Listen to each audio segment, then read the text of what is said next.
Welcome to another episode of One Another Marriage with Dr. David and Theresa Mabry. We're so glad you've joined us today. We seek to strengthen marriages, relationships here, for greater satisfaction and impact on the world around you. So, hey, that's what we're all about.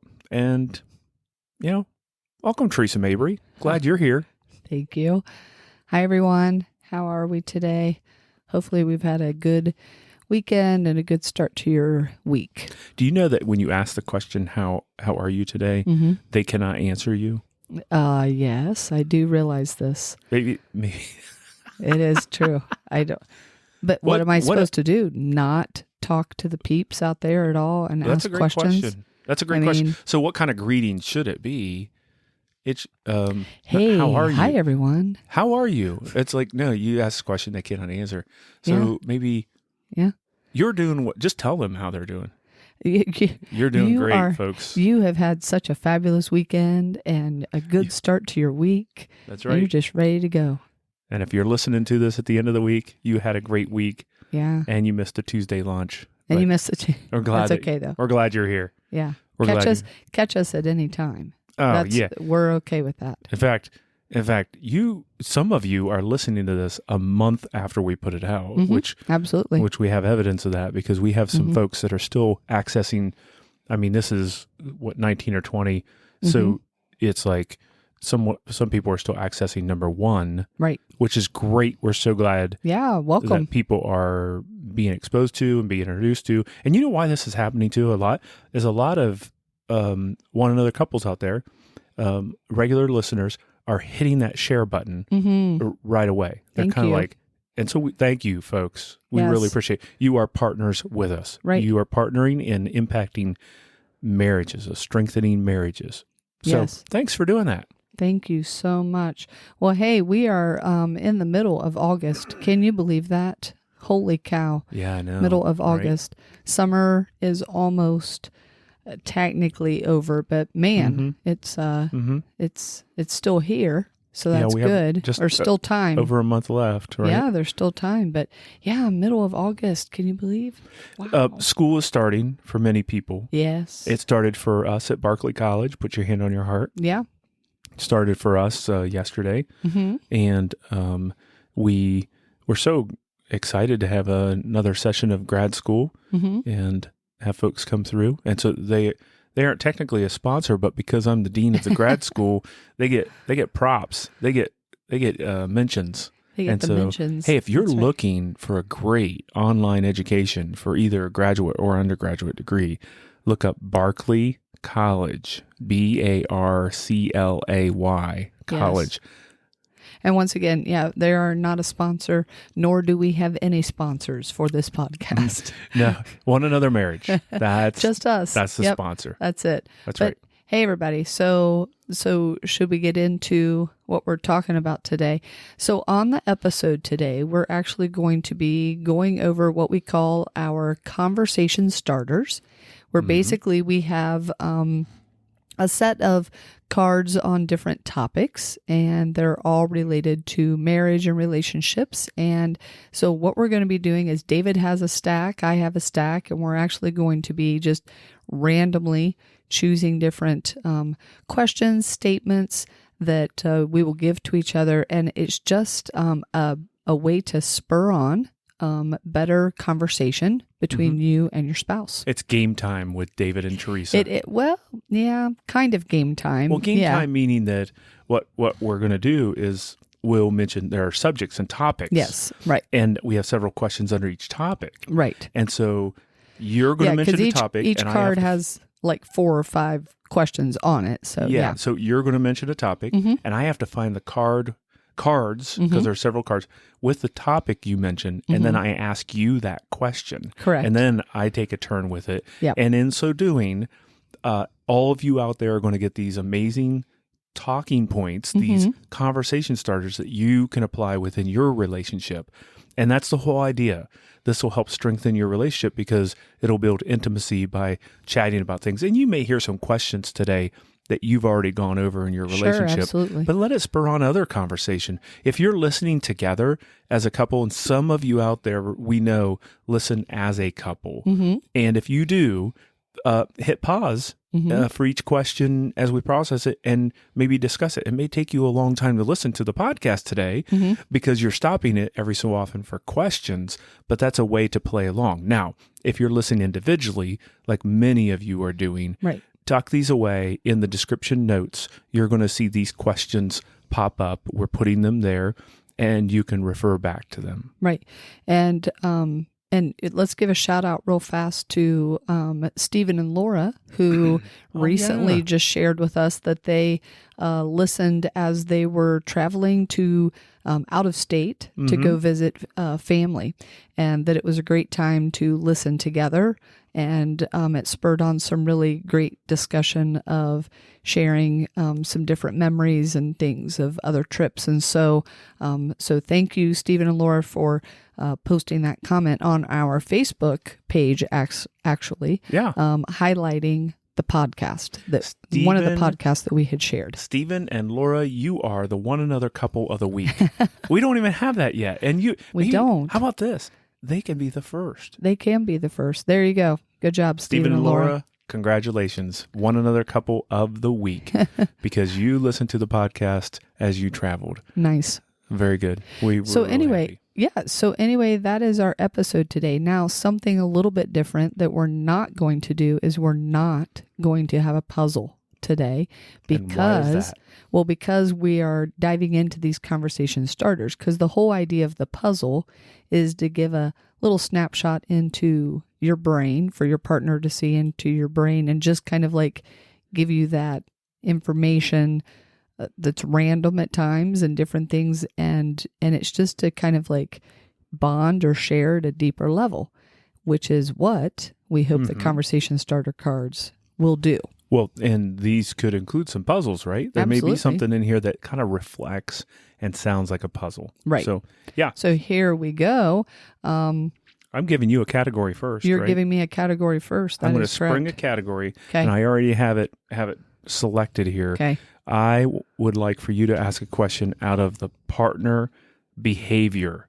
Partner behavior. Those are green cards. Okay. For those at home, those are green cards. And here, hey, speaking of Stephen and Laura, while you're finding a question, because we have not prepared for this, and this like we haven't looked ahead, so there's been no warning. So this is going to be Theresa pulling out a card, as she's doing that right now as I speak. She's pulling a card. She's going to select one or two questions that are in this category, and she's going to ask me, and then I'm going to respond. But while she's doing that, speaking of Stephen and Laura, I believe they have a set of these cards.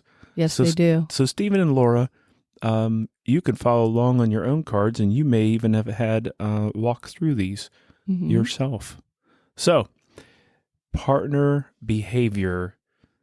Okay. Hit me. Here we go. So how about this question? Okay. Do you feel you can count on each other to follow through on things? This is under partner behavior. Okay. So the question is, do you feel you can count on each other to follow through on things? Why or why not? Okay. You added the why and why not. I thought this was going to be easy. I thought I was going to be able to just say yes, next. But okay. No, the why or why not is on there, is on the card. So. I believe I can count on you, Theresa Mabry, because you have shown yourself to be faithful, number one. I think that early on, it's kind of like you have this, the question is faithful, right? Say it again. Do you feel you can count on each other to follow through on things? Yeah, I can count on you to follow through because you've shown yourself to be faithful to follow through on items. And I think that was something that attracted me to you in the first place, if I'm remembering 30 years ago, right? Is that you... Just like yesterday, babe. Just like yesterday. There's a song coming on, right? So... Yesterday. Thank you. I knew it. I knew it.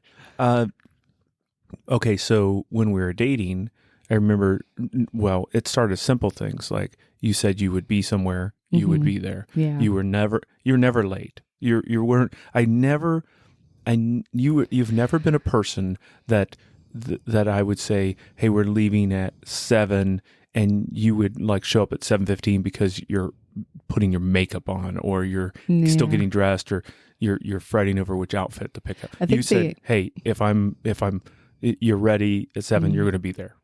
Yeah, I think the only times early on in dating, because we met in college and we were dating in college, I do remember a few times where I was late, but it typically was because practice ran over or something, and you were waiting on me. I can remember coming into the dorm and you would wait down there in the little like lobby area. I didn't have anything else to do. But we have to remember too, we have to remind the peeps that this was before the cell phone era.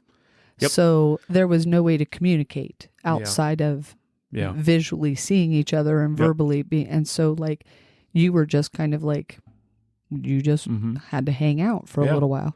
And then I would come running through, and a lot of times I just need to run upstairs, drop my bag or do whatever and come on. But I think since then the why would be you're a list maker. And so you're a detailed person, a list maker. So if I know that, I know something's going to happen because you have a Post-it note somewhere living, or you have a list made, or you have on your phone, you have a note in your notes app, and that you check those boxes and follow through. And so, especially if it's a priority. So good on you. And I think, and I think, I know that I can count, because this is kind of a, do you feel that you can count on each other, right? And I can count on you because of that same reason, that you're very faithful, but you're a very loyal person, and you're also attentive to the importance of a request. So sometimes sometimes you and I may make a request of each other on some things, but we also understand the day may get away from each other or whatever, but we also, we discuss a lot of times the priority of issues. And so when it is something that really does need that follow through on it immediate, we make sure that that's clear, and then we trust. And I think that's the biggest thing, is that we trust each other, and that follow through has built the trust over the years. Right? Yes, absolutely. Before we leave the card, we won't discuss any more of the questions on it, but just for folks out there, go ahead and read the other questions. Sure. And folks, if you're kind of remembering at home, here are a couple more questions. I think there are a couple on the card, I'm sure, that you can discuss as a couple, and we won't, but... Right. So the next one would be, if lack of follow through is an issue, have you discussed it? And then can you share some specific examples? And I think couples, you can get guilty of that in that you don't always address it, and therefore the other person may not even realize that it is an issue. The next question is why do you think follow through is important in relationship? I feel like I just answered that in saying it builds trust. You did. And then the last one was, is follow through related to other values that are important to you or your partner? Yeah. So those are all the questions on that card. Good. Yeah. Good. Yeah, that's a good set of questions. What category do you want me to pull from? How about let's just do finances. Okay, purple cards. Purple cards, finances. I know the color means nothing to everybody out there, but I like to just announce it. This deck of cards, by the way, this is a lot of cards. I don't even know how many are in the whole deck here, but yeah, they're all color coded according to their according to their characteristic in the relationship. Yeah. So okay, here you go. Finances. I'm just going with the first one I pulled. Oh boy. Okay. Yeah. What were the spending habits of your family growing up? What are they like now? Oh wow. Okay. So spending habits of my family growing up. Well, I don't remember spending a lot. We didn't make a lot, but anyway, we You grew up in a household of two school teachers. I grew up in a household where both my parents were school teachers, and then my dad did like his own construction business, small business, like many teachers. Every summer had an extra gig. Yep, had an extra gig and lots of coaching. Yes, and then he always was a coach through the year. But yeah, we did take a vacation every summer, and doing the construction actually helped pay for that and give a little extra. I do remember we did a lot of my mom always has done a big garden, and so we did a lot of our own vegetables from the garden, canning. My grandparents in Kentucky, we got meat from butchering the hogs, did that stuff. So we supplemented. I've always thought about this. I do not remember as a child making trips to the grocery store. And I know that is like kind of crazy, but once I hit like junior high and high school, I remember running down to the store for milk or eggs because the store was like 3 blocks down from the house. And so sometimes I would run down and get that. But to honestly say that I remember going to the store and filling the cart, gosh, I don't have a recollection of that. And That's I know that my mom did. Obviously, we couldn't grow everything in the garden, but I think that just goes to show too how much we actually grew on our own. So I don't remember eating out a whole lot. Every now and then there was the unique trip to McDonald's. And then as we got a little bit older, that changed a little bit. And we would have pizza night. Yeah. But bills got paid. We didn't drive the newest cars. It was just a very kind of, we had money, but it was very, conservative. And I think that's a good question that I know we're not hitting all the questions on one card, but it follows with what factors influence how you spend money. And that would be a follow-up question. But I'd like to change it and say, okay, so how has your family of origin spending habits influenced how you are here today? And here we are, you're 30 plus years removed from your household. Yeah, absolutely. And so what about today? Do you think your spending habits are still influenced by the way you were raised? Sure. How so? Sure, I do. I think I've always bordered a little bit more on that conservative side of spending, making sure that we have the money. We don't have a credit card per se, and so we do not just spend on things. So we usually, that value of making sure that you have the money before you go and spend it type of deal. Yeah. And I think it comes through in like little ways. Like there's some things where sure, I'll throw away the old and get a new, but I think even with my clothes, I have a lot of clothes that I have literally, here we go again, that I have literally Thank worn. You, Chris Traeger. I know, for 15 to 20 years. Yeah. I mean, I don't know. That is true. And it's, you aren't, and I appreciate that about you, that you aren't, I'm not a shopper. You're not a shopper. Yeah. You definitely do not run to the mall. You don't enjoy the mall. You don't, you are on Amazon. Just, there are not packages at the door all the time. I'm not QVC online. It certainly helps our budget for you to be more conservative. So yeah. And I think can see that's that. true. Like, I think my mom shops more now than what she used to. She does, doesn't Not she? that she's constantly buying, but she likes to go and just look around and window shop. How do you say it again? You go around and you just need to... You need to touch everything. Just touch things. Yeah, you just touch. And I find myself kind of doing that a little bit too. But definitely I still think to this day I'm still heavily influenced by my family of origin. Well, very good. What were the other questions on the card? Oh, yes, that's right. So the other questions on the card are are your spending philosophies similar or different as a couple? Oh, as a couple, And that's a good one. You and I would be similar enough Mm-hmm. where we don't have conflict in that Mm-hmm. area, but we are definitely different. And then what factors influence how you spend money? Mm-hmm. And then finally, if there is no change in your spending habits, where will you be in 15 to 20 years? Which is a fabulous question, couples, as you process, and hopefully you're thinking about the future together. And this is not a finance show, but definitely an area, because our interest is this. Are you working as a team Right. on whatever project it may be? Right. And a project for every couple is your future. That's key right there when you said that.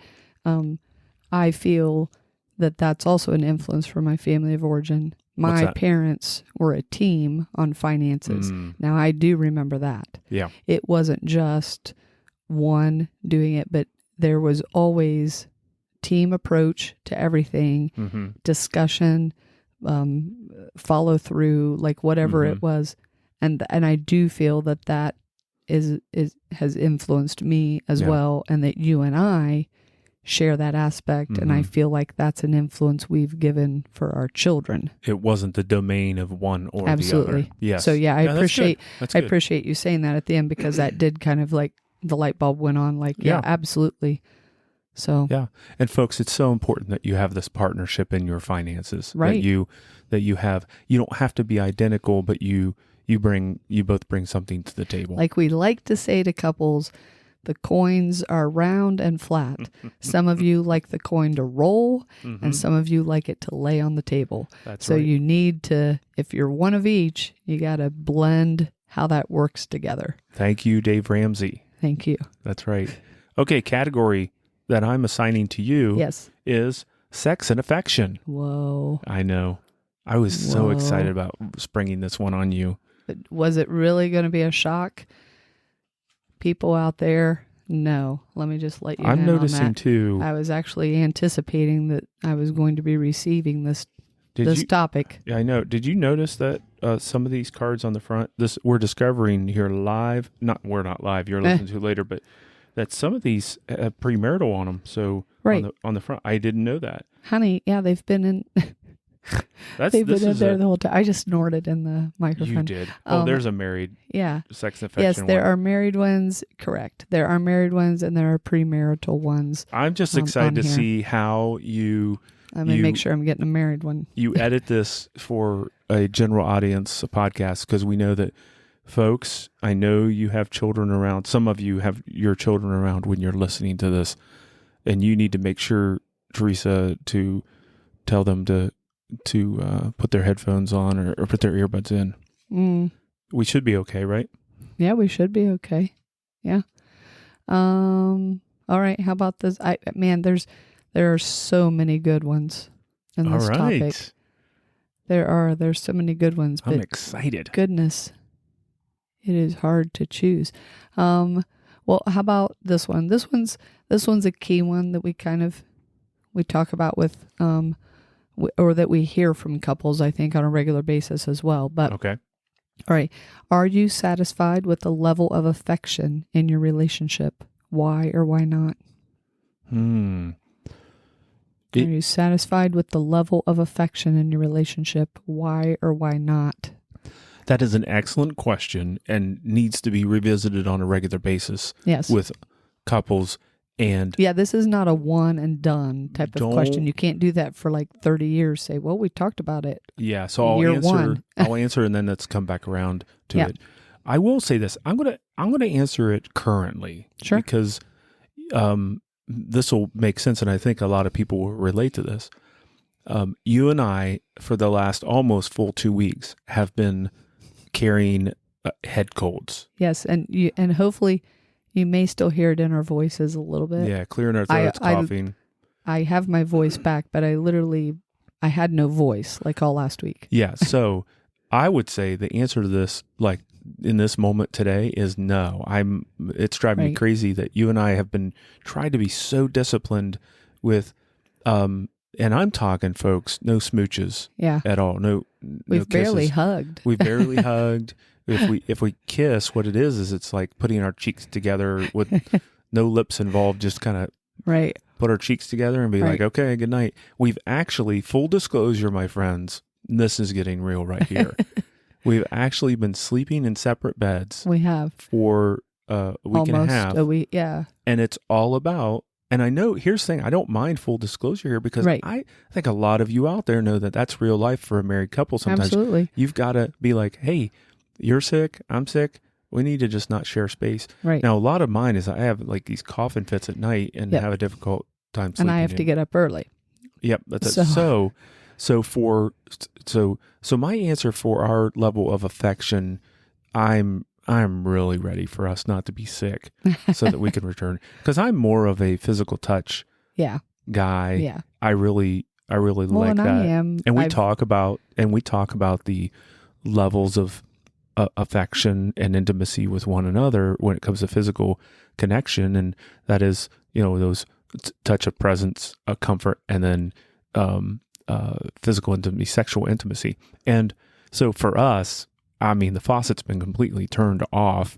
So yeah, lately, it's been lacking, and that's frustrating. But both of us share that frustration. Now, if you take the long view, when we're not sick, I feel like we have a really good level of affection with one another, and we're both intentional with that. And I appreciate your intentionality with the level of affection as well.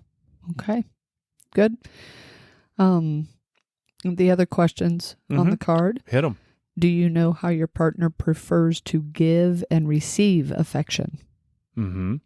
And So, because we're not answering them all, right? You don't want me to answer that? right. No, but I just want that to sink in for people. Okay. Yes. Do you know how your partner prefers to give and receive affection? And then the last one was, do you ever feel that sex or affection is, quote, used unfairly in your relationship? And if so, what is your definition of unfair? And then how does that impact your relationship? Yeah. And that's a key one, I think, that we've heard from other couples as well, is the definition of unfair. Mm-hmm. Because sometimes one person's like, well, you didn't hug me all day or whatever, and that's unfair. And the other person doesn't even understand that was unfair or type of deal. So I think what we have found is that couples struggle, one or both individuals struggle with communicating expectations clearly, right. because it's the struggle is not knowing sure exactly how. Number one, it could be that the miscommunication is an assumption or presumption of what the other is thinking, or that they understand your needs, what you want and need. And the other part could be that one could be assuming that, hey, we're just fine, or I'm just fine with our level of affection and Right. intimacy, physical intimacy, and that means that you should be just fine with it. And that's not always the case. That's unfair to presume. It is unfair to presume. Right. Our suggestion, my friends, is that you have a regular conversation about your physical intimacy, affection with one another, and that you're clear on what those expectations are. Share what you want more or less of. And that includes everything from, I'd love if you would just give me a peck on the cheek before you leave for work. That would mean a lot. Or give me a hug when you return, or a slap on the backside as you're walking through the kitchen. Mm-hmm. Or all the way to, this is what I specifically want in the bedroom. And then being open to hearing the response and discussing those, because you won't always get what you want, but you won't get what you want if you don't clearly communicate. Sure. And not being afraid to do that. And I think it's probably the apprehension from the one individual in the relationship, whoever that may be, that's like, I just don't know how to say it. Right. So these cards are one way, but we would encourage, push through the challenge of it. Yeah. Push the through discomfort, the the awkwardness, and just, Right. just ask the question. And for us, what we encourage couples do is like, the touch that I would appreciate today is X, Y, or Z. Right. All right. All right. Category. Your name. Okay. Category. Name the category. Quality time. Oh. That is the orange ones. The orange. Orange. Quality time. All so as you right. can see, folks, we've already done, we've done partner behavior. We've done finances. We've done sex and affection. And now we're doing quality time. Okay. Quality time. Here it goes. I'm just doing the first one. We're going straight for it. Are you ready? He has like a choice, just so everybody knows, he has a choice of like 6 or 7 cards, and he continues to just go with the very first one that he sees. All right. I ready. like this one. Hit me with your best shot. Come on. Once again, hit me with your best shot. another great song. And my voice isn't a very good singing voice today. So you need to there we reserve it, save it. Okay, here it goes. You just don't want me to sing. Can I get a shout out and amen from those who just like my breaking out in song on different things? Once again, I you can say, I know nobody can respond. how you doing? Oh my and they gosh. can't answer. And they also can't give you a shout out live here. You're driving me up the wall. Give me quality time. Let's go. Hey, you can put a comment on Facebook or YouTube and like send us an email. I like Teresa's singing. Quality time question. Here it goes. Do your partner's activities, that's me, interfere with your time together? And have you discussed this concern if you do have a concern? I have no concern. I feel like this is something that we've kind of managed from the very beginning. I'm going way back in time here, just thinking through.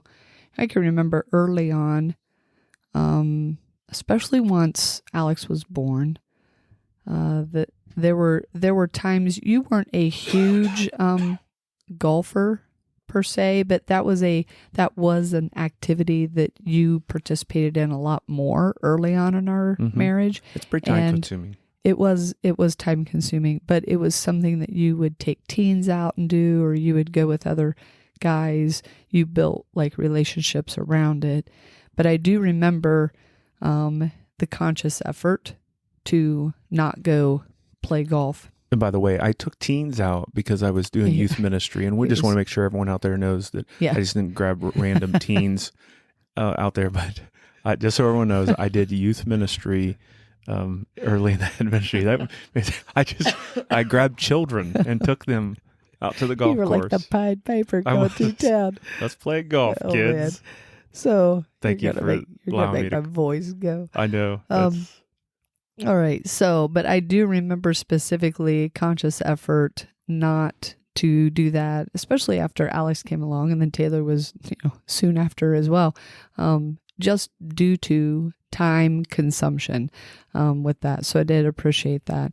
And I feel like throughout the years, whenever there's been an activity, like when you would do your mountain biking, different things like that, I can always remember a lot of that took place on your day off from work, and your day off was valuable to you.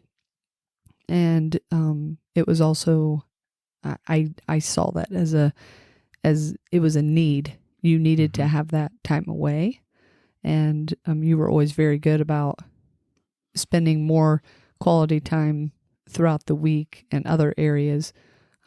So yeah, I've never felt, now you have a guys group that you meet with once a month and different things like that. But I don't think I've ever felt that you've had hobbies or activities that have consumed so much of your time and effort that that it took away from our marriage.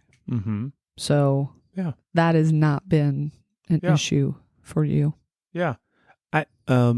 And even, that's been appreciative. Yeah. Even now, I think some people, it's clocking out from work. Right. And maybe some of you may face this challenge because you mean for you right now? Yeah. That would, yeah. So the point being is that some people, even if you're working from home, you may find that it's hard to separate work from family life, or it's because it works right there. Right. And previous to this, before like working from home was much more kind of happening and in demand, it was some people would bring their work home or stay late. And so I try to be super intentional with quote unquote clocking out at a reasonable hour. And then if I do anything, I come back and check, like, you've gone on to bed, and so Right. I'll check some quick emails or whatever. But I try to have a good separation because my brain will not get fried with Yes. And I know with that. stuff.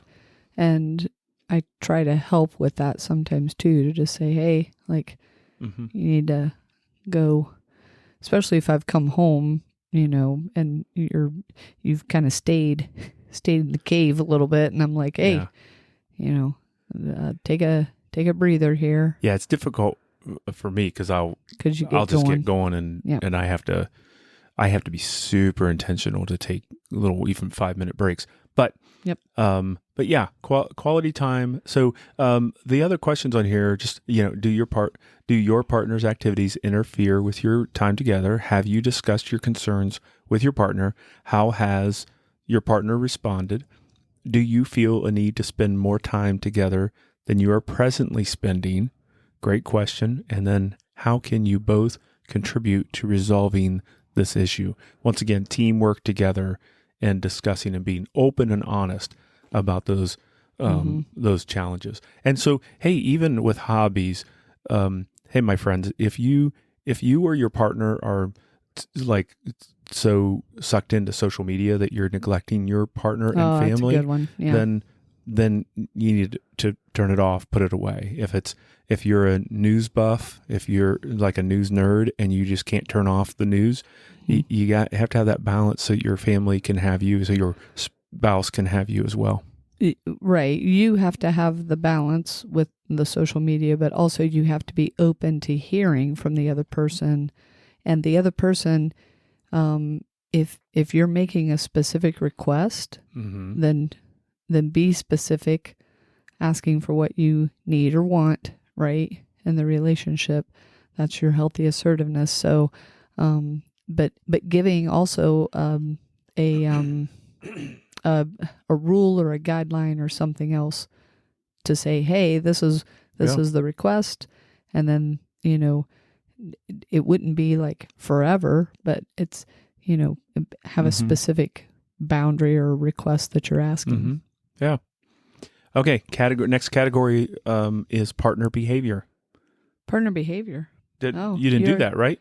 Yeah, you did it. Oh, you started with that one, babe. Oh, let me grab another one then. Yeah, we already did that one, babe. Conflict resolution. There we go. We have to do some conflict resolution.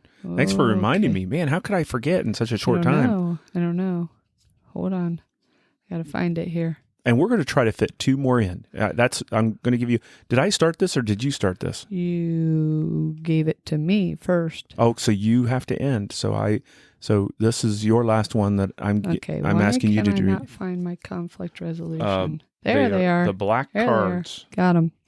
All right. The black ones. Black or gray? What color is it? I don't know. The light is not shining as well on my side. I think they're black. There you go. All right. Conflict resolution. You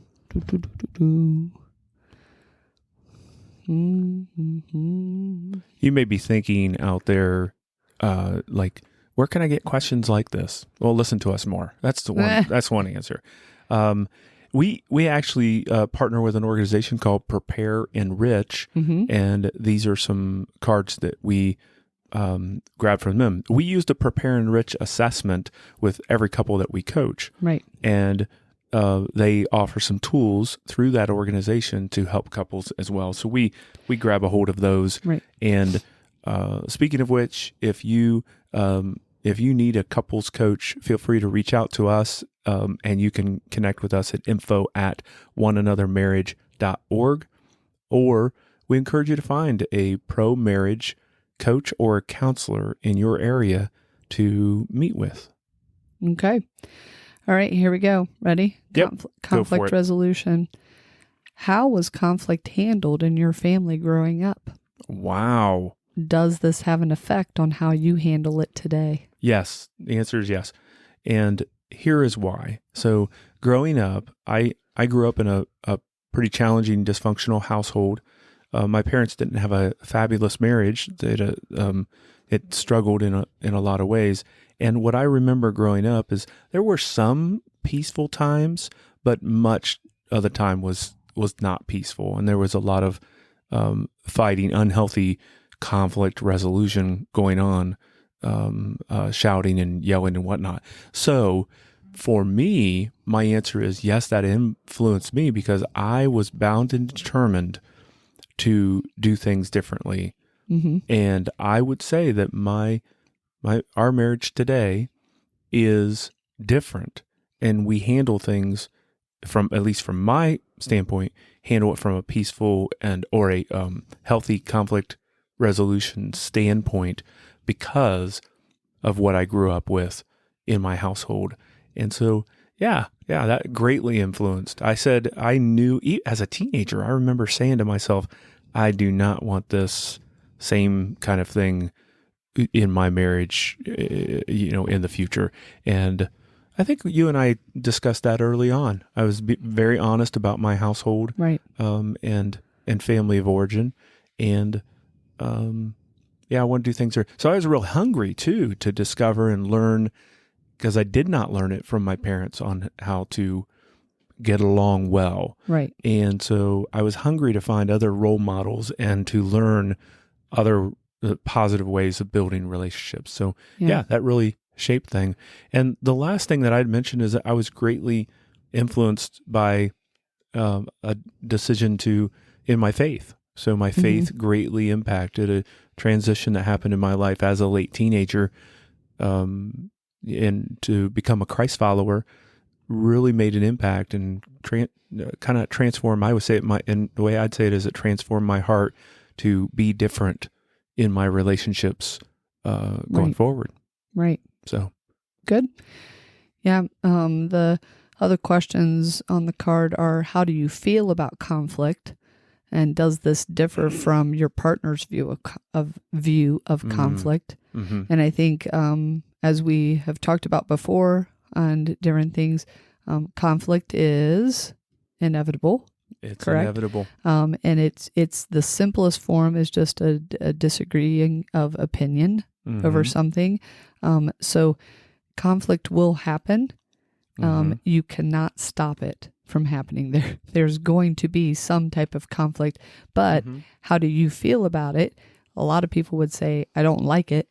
I don't like to dive into it. And therefore we have a high level of avoidance when it comes to conflict, especially in marriage. When you hear conflict, though, folks, don't hear that fighting is inevitable, right. or that negative responses to one another is inevitable. No, right.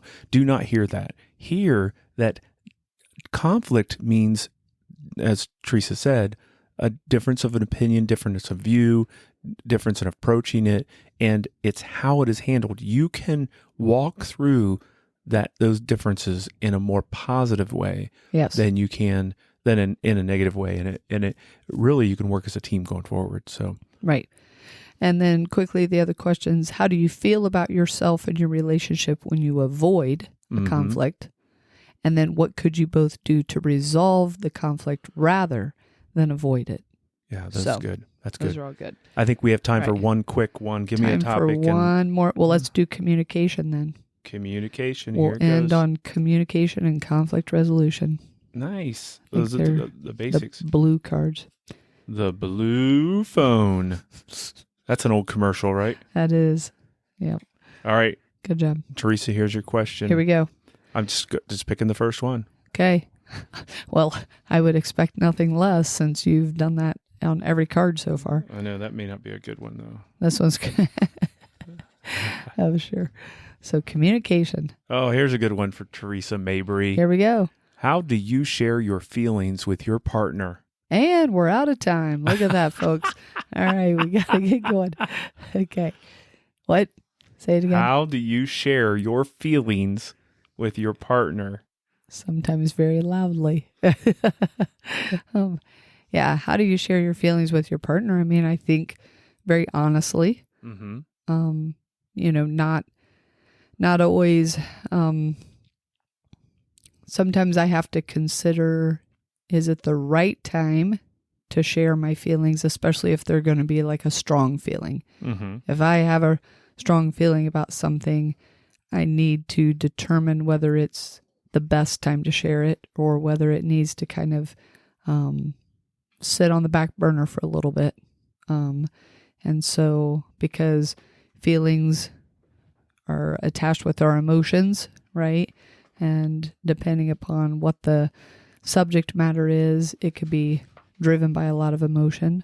But I do think, honestly, like, you need to be honest with each other and sharing your feelings. Yeah. And not being afraid to be able to say, like, I found that situation that we were in, I found that uncomfortable, or that made me more sad because of this, or I get like super frustrated when this happens, or man, I love when we get to do this together, or it really makes me feel special when you tell me these types of things. Mm-hmm. Those are all great ways to communicate better about your feelings. Yeah. Good. Here are some of the follow-up questions with it is, how do you respond when your partner is sharing his or her feelings? Mm-hmm. How often do you take time to share your feelings or listen to your partner? Mm-hmm. And how do you let your partner know that you understand how he or she feels? Well, and I think that's that's tied in, right, with communication. We have a speaker and we have a listener. So if it's your turn to be the listener, listen well, and then repeat back what you hear them saying. And so, yeah, it's just that's a dance that always has to be talked about. That's right. So that's right. Well, folks, we're so glad that you joined us on this journey today in walking through each of these questions and these conversation starters. And we hope that it's starting conversations in your relationship and diving deeper. And don't feel restricted by the questions that we just offered here today. Right. Come up with some of your own. Dive deep. Find opportunities to go deeper than, hey, where do you want to go out to eat tonight? Kind of thing, right? Yes, absolutely. All right, so you have the verse. Close us out here. The verse of the week is Ephesians 4:32, and it says, "Be kind and compassionate to one another, forgiving each other, just as in Christ God forgave you." Ephesians 4:32. We're so grateful that you joined us this week for One Another Marriage, and we look forward to seeing you again next week. Don't forget to subscribe and share. And if you do have something that you want to give a shout out to us for, you can make a comment, whether it's on our YouTube or Facebook page under One Another Marriage. And also, if you're listening on Apple, please rate and review. That is one thing that we can always appreciate and use more of. Yep. And we do appreciate those that have reviewed already on Apple iTunes. Right. Well, you've said some really nice things, and we appreciate it. And so, hey. And share. Share. Let's strengthen as many couples together. We will see you all next week. All right. Bye-bye. Bye.